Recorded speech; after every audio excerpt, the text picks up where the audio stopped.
Hi friends, कसे आहात सर्वजण? होप सो मस्त आणि स्वस्त असाल. Welcome back to my channel. शुभप्रभात सर्वांना.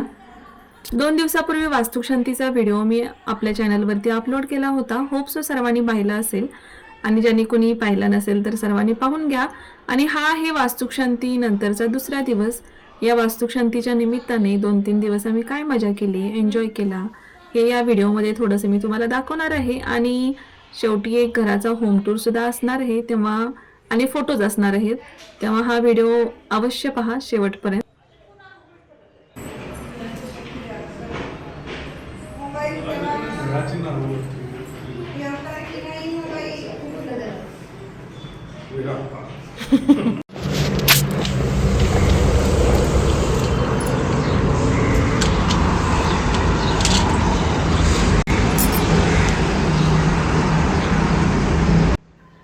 ॲक्च्युली वास्तुशांती ही फेब्रुवारीच्या 7 तारखेला झाली होती. 8 तारखेला उत्तर पूजा वगैरे झाली आणि हा 9 तारखेचा व्हिडिओ आहे. इथे सकाळी काय मला झोप लागली नाही, कारण थोडीशी एक आपण आपल्या घरामध्ये आहे म्हटल्यावर एक क्युरियोसिटी असते सकाळचं वातावरण कसं आहे हे बघण्याची, संध्याकाळचं वातावरण कसं आहे हे बघण्याची. आणि इथे मी सकाळी सकाळी 5:30च्या दरम्यान उठली होती आणि ही गॅलरीतून मी असा हा व्ह्यू बघत होते. तर इतका तो सुंदर व्ह्यू दिसत होता. समोरचा पूर्ण हायवेवरून जाणाऱ्या त्या गाड्या आणि हा सगळा बिल्डिंगचा सगळा व्ह्यू खूप छान दिसत होता तो व्ह्यू. वास्तुशांतीचा व्हिडिओ टाकला, हा दुसरा व्हिडिओ. मी तुम्हाला सांगायचं विसरले की हा फ्लॅट कुठे घेतला होता. तर हा फ्लॅट मुंबईमधील पनवेल तालुक्यामध्ये घेतला होता आणि हा सगळा तिथलाच दृश्य आहे. आणि हा जो समोर आहे तो अटल सेतू आहे. मी जो हायवे बोलले तो अटल सेतू आहे. त्या अटल सेतूवरून येणाऱ्या जाणाऱ्या गाड्यांचं म्हणजे ते सुंदर दृश्य आपल्याला आपल्या गॅलरीतून बघायला भेटतं. ते हॉलमधून सुद्धा आपल्याला त्या विंडोतून सहज दिसतं, इतकं ते सुंदर दृश्य आहे.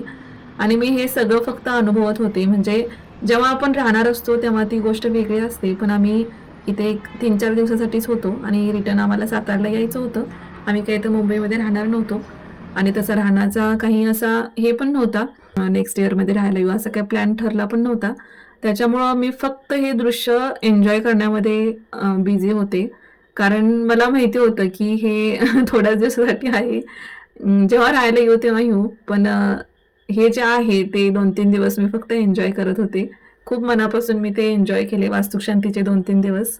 काही महत्त्वाच्या कारणास्तव जॉबमुळे आम्ही इथे मुंबईमध्ये लगेच शिफ्टिंग होणार नव्हतो. याचं तर दुःख होतं, म्हणजे कुणाला आवडणार नाही स्वतःच्या घरामध्ये राहायला. पण ते सर्व बाजूला ठेवून हे 2-3 दिवस खूप छान मी एन्जॉय केले. श्रीशा, श्रीनिश ही बहिणीची मुलं ही खेळत होती. हा हे बिल्डिंगचा गार्डनचा स्पेस, गार्डन एरिया.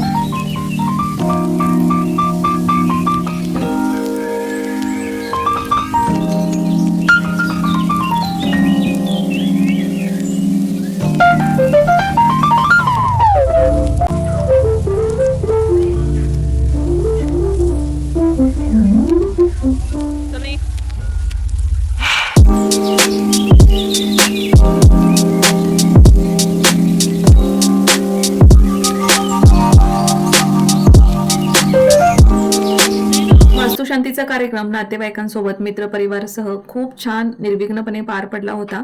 इथे तिसऱ्या दिवशी थोडंसं म्हटलं आपण आपल्या घरामध्ये फोटोशूट करू, तेव्हा हे असं फोटोशूट चाललं होतं. मी फोटो पुढे लावलेच आहेत, तुम्हाला बघायला भेटतील.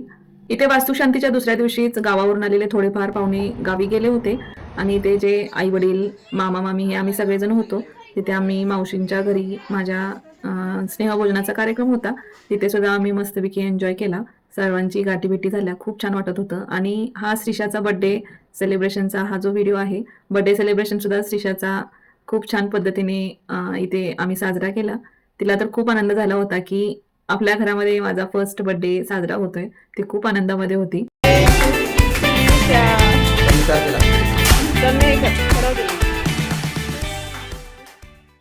तसे पाहायला गेलं तर वास्तुशांतीचा माझ्या आयुष्यातला हा मोठा कार्यक्रम जो आम्ही अरेंज केला होता सर्वांसाठी. त्यामुळे एखादा कार्यक्रम आपला करायचा आहे म्हटल्यावर सर्व जबाबदारी ती आपल्यावरच असते आणि मला काही याचा अनुभव यापूर्वी कधीही नव्हता. लोक गावावरून आली होती, एक 20-25 लोक आली होती सर्व नातेवाईक धरून, आणि तिथली मुंबईमधले एक नातेवाईक मित्रपरिवार असं एक 60-70 लोकांचा तो कार्यक्रम अरेंज केला होता. लोकांची संख्या जास्त नव्हती, पण गावावरून जे नातेवाईक येणार होते ते 2 दिवस तिथे थांबणार होते आणि आम्ही सुद्धा सर्व साहित्य घेऊन सातारावरून पनवेलला आम्हाला जायचं होतं. मग माझी अशी इच्छा होती, की आपली सुद्धा आणि जे येणारे पाहुणे आहेत त्यांची सुद्धा काहीच गैरसोय होऊ नये. कारण तो आपला कार्यक्रम आहे. त्याच्यामुळं अगदी आपल्याला घरामध्ये जे काही साहित्य लागतं ते सगळ्या साहित्यांची मी अरेंजमेंट केली होती. थोडं साहित्य मी सातारावरून गाडीतून आम्ही 2 वेळा ट्रिप करून तिथं नेलं होतं. थोडं साहित्य जे छोटे-छोटे कात्री, कैची वगैरे जे काही असतील अ, ते सगळं आम्ही डी-मार्टमधून तिथलं खरेदी केलं होतं. अशा पद्धतीनं एक माझी इच्छा होती, की कुणाचीही गैरसोय होऊ नये आणि ती खूप छान अरेंजमेंट झाली. 2-3 दिवस खूप छान गेले. वास्तुशांतीचा कार्यक्रम खूप छान झाला. आयुष्यातला हा पहिला माझा कार्यक्रम असेल, जो मी इतका छान चांगल्या मनस्थितीने एन्जॉय केला होता. कारण माझा मेकअपसुद्धा मला खूप आवडला होता. कारण मी जी साडी सिलेक्ट केली होती, ती मला कशी दिसेल म्हणजे सर्व संभ्रमामध्ये होते आणि माझ्या मैत्रिणीने एक मेकअप आर्टिस्ट तिथली सजेस्ट केली. त्यांनी तो एकदम सिंपल मला जसा हवा होता त्यांनी तो मेकअप केला. म्हणजे अगदी असं मग म्हणतात ना, आपली मनस्थिती छान असली की सगळं छान होतं आणि तो पिरियड तसाच होता. मनस्थिती माझी खूप छान होती. कार्यक्रमसुद्धा खूप छान झाला.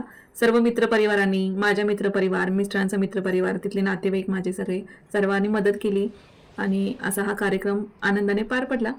आणखीन एक महत्त्वाची गोष्ट म्हणजे पनवेलमध्ये वास्तुशांती झाली तेव्हा जे भटजी गुरुजी होते, ते आम्ही तिथूनच पनवेलजवळ कामोठे आहे तिथूनच आम्ही अरेंज केले होते. म्हणजे तिथूनच ते आले होते आणि त्यांनी इतक्या सुंदर पद्धतीने ती पूजा मांडली. पूजेचे विधी खूप छान केले. अगदी शिस्तीत, गडबड न करता आणि वास्तुशांती का करायची असते, या कथा वगैरे खूप छान पद्धतीने त्यांनी सांगितल्या. आम्हाला सातारावरून पनवेलला जायचं होतं कार्यक्रमासाठी. त्यामुळं पूजेला जे लागणार आहे चौरंगपाट, ते सर्वच घेऊन जाणं शक्य नव्हतं.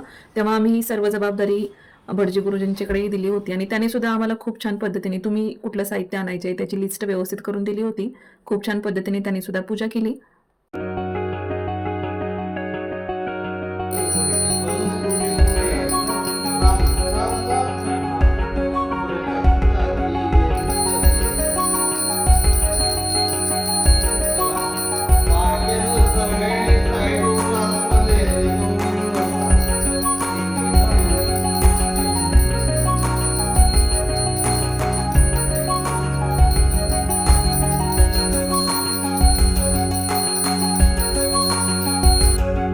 इथे आमचा 5वा दिवस होता. 5व्या दिवशी आम्ही फायनली निघालो होतो सातारला आणि सर्व नातेवाईक आदल्या दिवशी रात्री गेले होते आणि हा आहे आमच्या छोट्याशा घराचा छोटासा होम टूर. हा आहे एल शेपमधला हॉल आणि ही आहे सर्वात आवडती विंडो आणि ही आहे गॅलरी. ही गॅलरी किचनला अटॅच आहे त्याच्यामुळे ही इतकी मोठी आणि प्रशस्त वाटते आणि सर्वात अट्रॅक्शनचं जे प्लेस आहे ती ही विंडो आहे. कारण या विंडोच्या इथं बसून समोरचा पूर्ण जो अटल सेतू आहे त्याच्यावरून येणारे जाणारे वाहनं खूप छान दिसतात आणि हे आहे किचन. किचनला ही अटॅच गॅलरी आणि हॉलची अटॅच गॅलरी अशी ही सेम एकच आहे आणि किचन सुद्धा खूप छान आहे आणि हे इकडं आहे छोटंसं बेडरूम. इकडे बेडरूमला सुद्धा छोटी बाल्कनी आहे. तसे पाहायला गेलं तर चारही रूमला सुद्धा छोट्या छोट्या बाल्कनी दिलेल्या आहेत. बाल्कनी छोटीशी का असे ना पण असली की एक थोडासा त्याचा वेगळाच एक लुक असतो त्या रूमचा आणि इकडे बरोबर समोर टॉयलेट बाथरूमचा एरिया आहे आणि या टॉयलेट बाथरूमच्या एरियामध्ये सुद्धा एक छोटे छोटे डक्ट दिलेले आहेत आणि ही आहे सेकंड बेडरूम. ही मास्टर रूम आहे अटॅच्ड विथ टॉयलेट आणि बाथरूम आणि ही छोटीशी आहे याची बाल्कनी.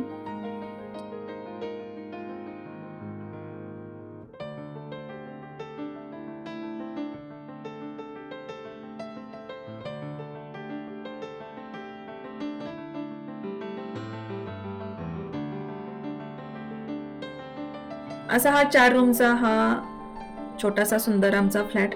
मुंबईमध्ये घर असावं असं माझ्या मिस्टरांची खूप इच्छा होती आणि त्यामुळेच त्यांनी हा फ्लॅट घेतला. स्वतःचं हक्काचं घर घेणं किंवा बांधणं ही बघायला गेलं तर मला जे वाटतं ती खूप कष्टाची आणि त्रासाची गोष्ट आहे. प्रत्येकालाच ती सहज शक्य होईल असं नाहीये आणि शक्य जरी झालं तरी काही ना काही थोडेसे कष्ट आणि त्रास त्या गोष्टीसाठी लागतातच. म्हणूनच म्हणतात घर पहावे बांधून आणि मला आता इतकाच आनंद होता की ठीक आहे मुंबईसारख्या ठिकाणी आपलं एक घर झालं. भले आपण तिथे राहायला पुढे मागे जाऊ कधीही जाऊ, पण आपलं एक घर झालं हीच खूप आनंदाची गोष्ट होती आमच्यासाठी. सर्वांच्या आशीर्वादाने स्वप्नपूर्तीची अशी होती ही छोटीशी व्हिडिओ क्लिप, जी मला खूप दिवसापासून तुमच्याशी शेअर करायची होती. तुम्हाला सुद्धा या वास्तुशांतीचा कार्यक्रम, हा आजचा व्लॉग कसा वाटला हे नक्की सांगा. आणि जे कोणी आपल्या चॅनलवरती नवीन असेल तर आपल्या चॅनलला सबस्क्राईब करायला विसरू नका. थँक्यू.